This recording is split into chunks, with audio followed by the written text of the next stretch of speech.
Hey guys, my name is Tom. In this video, I will show you another example of using L'Hopital's rule to find the limit of a ratio of two functions. So, it has the following appearance. Take a look. It says the limit as x goes to positive infinity of ln of 1 plus e to the x, and that whole thing divided by 1 plus x. Now, I know when you first look at this, you think to yourself, makes no sense. What is this? Well, to get some feel for what's happening, I would suggest you do the following. Take the numerator and graph it. So when you graph the numerator here, what you discover, roughly, if you look at it from very, very far away, okay, it kind of looks like this, you see?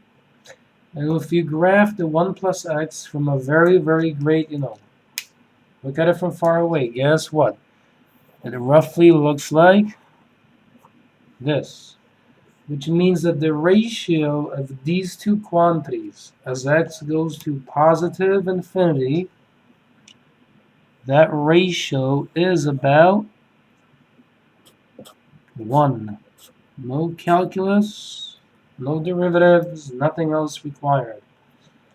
At least as a first kind of step towards getting some feeling for what the limit should actually be. Okay? So graph the numerator, graph the denominator separately on the same screen, and you will see, if you look at, imagine that the x-axis here, you're looking at this from something like, this is a positive 100, and maybe over here you have a negative 100. Okay, that's your viewing window. If you look at it from there, when x is very, very, very, very big, you cannot tell these things apart, which means that the ratio is 1, right? It's like 100 divided by 100 is 1. 1,000 divided by 1,000 is 1. A billion trillion billion divided by a billion trillion billion is 1. If that's what I said the first time. Okay, so that is kind of the intuition behind this limit. Now, because this is calculus and you have to show some steps, we want to use L'Hopital's rule now that we have the intuition under our belt, so we see why roughly the picture says the limit is 1, right? This is what we're going to do. Take a look at the top.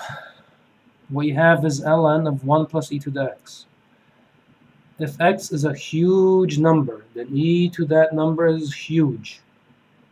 And ln of a big, big number is a big number. So what we have roughly is infinity. In the bottom, 1 plus a billion trillion billion trillion, that's billion trillion billion. It's a huge number. It's infinity. Okay? There we are. So we have a form of an indeterminate form of the form infinity over infinity. So this is now the step to be taken. You have to find the derivatives of the numerator and denominator, and here, in fact, it will be good to apply the rule twice. Okay, so let's differentiate the top. That's ln of 1 plus e to the x. So when you differentiate, you use the chain rule, so it becomes 1 over 1 plus e to the x, and then the e to the x.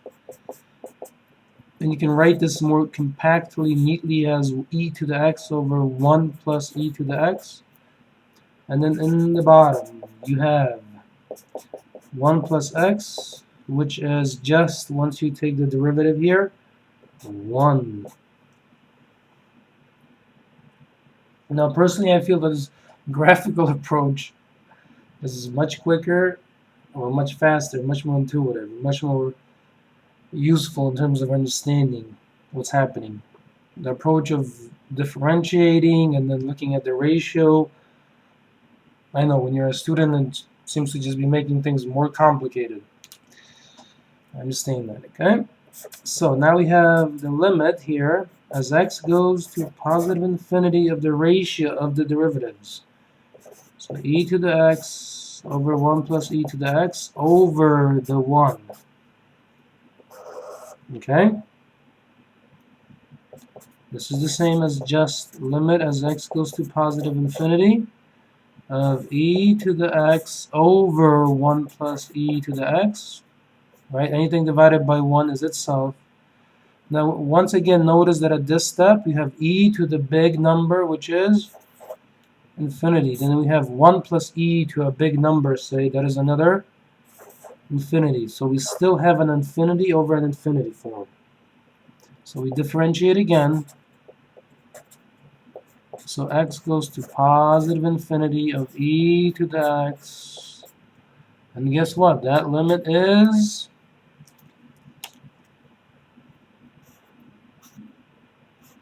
1. Right? A thing divided by itself has got to be 1. So here I would suggest, to get a feeling for what the limit should be,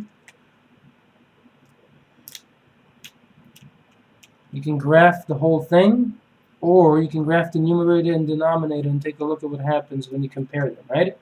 When x is a very big number, then you see that's like basically 1 to 1. So the ratio, the limit is 1 because that is what we're finding. To use L'Hopital, first you've got to check, does it conform to one of the standard, indeterminate forms? And it does, to infinity over infinity. Differentiate.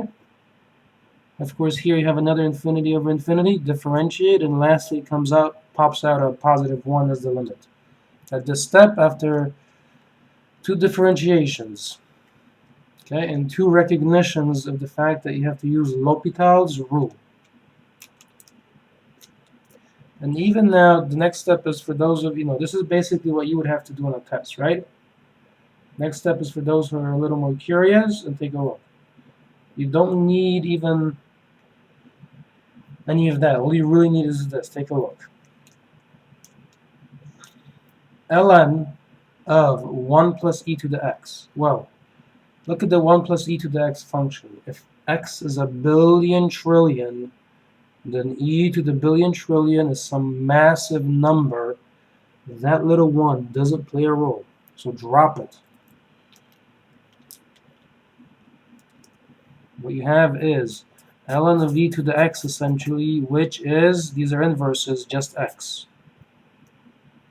In the bottom, you have 1 plus x. If x is a billion trillion, then that 1 doesn't play a role, drop it.